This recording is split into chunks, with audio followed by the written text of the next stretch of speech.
Hey guys, as always, thanks for stopping by. So the child sniffer has a plan to, confiscate your arsenal. Let's talk about that. Hey, in this video, I'm going to tell you a little bit about his tax plan, all of the billions of dollars that would generate for Uncle Sam, what that means for you, and I'm going to tell you my prediction. At the end, I'm going to have an article that I think is a fantastic resource from the National Review.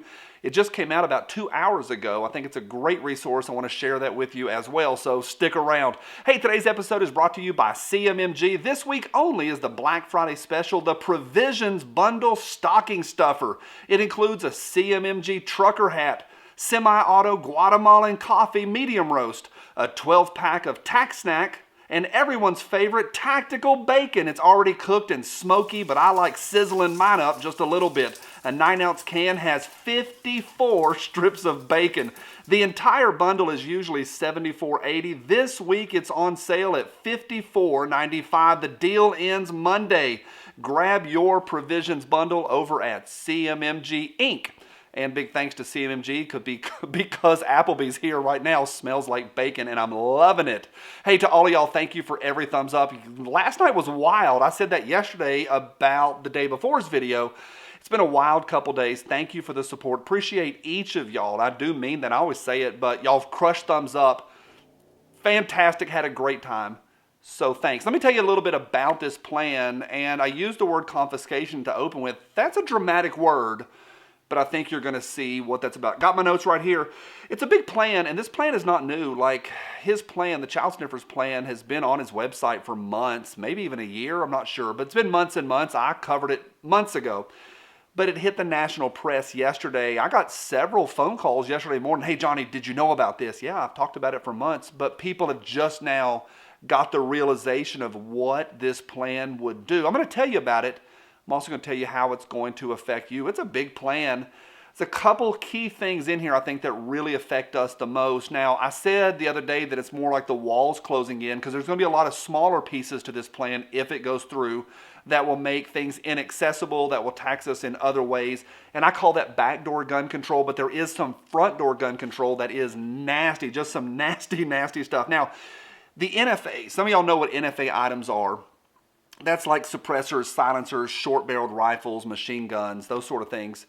What his plan would do is it would move all semi-auto sporting rifles, modern sporting rifles, Rudy Tooty point and AR shooties, over to the NFA, and they would require a tax stamp for a run-of-the-mill everyday AR. Right now, the estimate is that would affect 20 million ARs. Somebody called me yesterday and said, Johnny, how many do you have?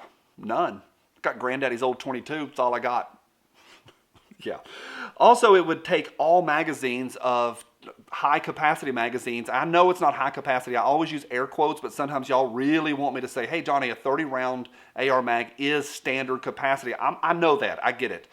But it would take all of those, 150 million of those, whether it's just a regular standard. Here's my tool of the day right here, Shadow 2.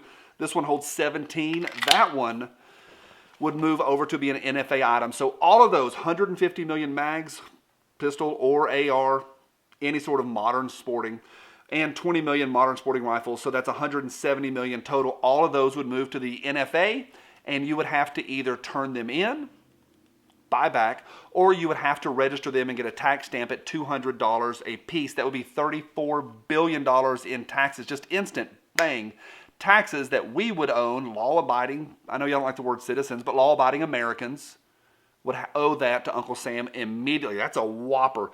Now, right now, things are hopping in the industry. As of Halloween this year, in 2020, we already blew by 2019's numbers in new registrations. I know not net registrations, but background checks. And so it's a big, things are hopping right now, big time in the industry.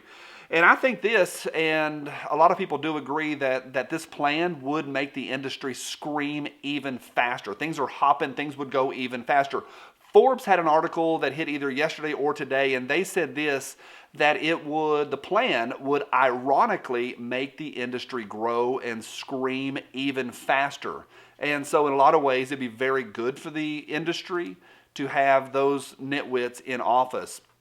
I'm not saying I want it. I voted against him, but I'm saying it would be good for the industry, at least financially.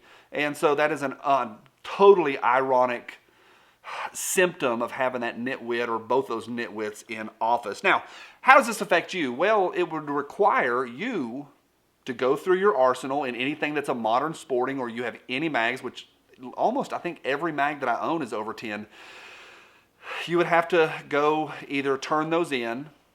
That would be called a buyback. Somebody stopped me yesterday and said, Johnny, but the government would buy them back. The government never owned them. You can't buy back what you never owned. That is a confiscation. I opened with the word confiscation. I'm not being dramatic. That is confiscation. See 2013 and forward Connecticut for how that works out. It's a mess. But it's confiscation. So you would have to turn yours in. They might pay you a little bit for it. Or you would have to register them and peel off $200 for each one, and then you would have NFA items. That is essentially a national registry. That's a mess. So what would it require from you? It would require giving it up. And that's crazy. Absolutely. I don't mean to be too crass, but to Sniff and Joe, I say, tax this. Fired up here. Now, here's my prediction. It ain't going to happen. None of it is going to happen. None of it will. It ain't going to go through Congress. It ain't going to happen. It is good business for each side of the aisle to lob missiles, big missiles, at each other. And all he's doing, he may on some level say he really wants this to go through, but on some level he's just saying, hey, donate to my campaign, give me money, help me get elected. I'm going after those right-wingers. It ain't going to happen. It's also really good business for the right-wingers and the rhinos and all of them. Like everybody on the red side of the aisle, they can now campaign against that. It is good business for both sides of the aisle to be arguing about this.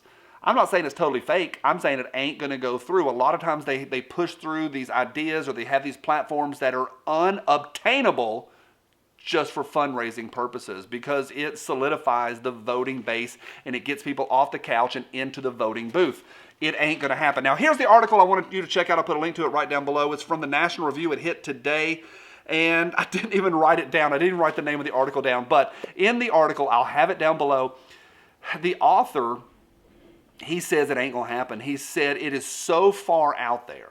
And he lists the reasons why it's so far out there. It's not going to pass Congress. A, it won't pass Congress, but the big one is B, ain't nobody going to comply with it anyway. Like, nobody will. There'll be 13 nitwits in some, sorry Yankees, but in some Yankee state, go turn it in, and they'll take a picture on Instagram, and they'll show off that they're really, really woke. The rest of us, Americans, ain't going to happen. Like I said a moment ago, tax this. Not going to happen. And I'm not just being tough guy. I don't think it'll go through. If it does go through, which it ain't, we ain't complying anyway. Like, nobody will. It's going to be a mess, and it's going to be, on some level, fun to watch, but on another level, it's kind of scary. Opening with the word confiscation. Yep, that is a little bit scary. To anyone that's against us and trying to tax this or take this away, high capacity. Like my shirt says, from my cold, dead hands, I'm going to be surrounded by a pile of hot, steamy, bacon-smelling brass. See y'all. Bye.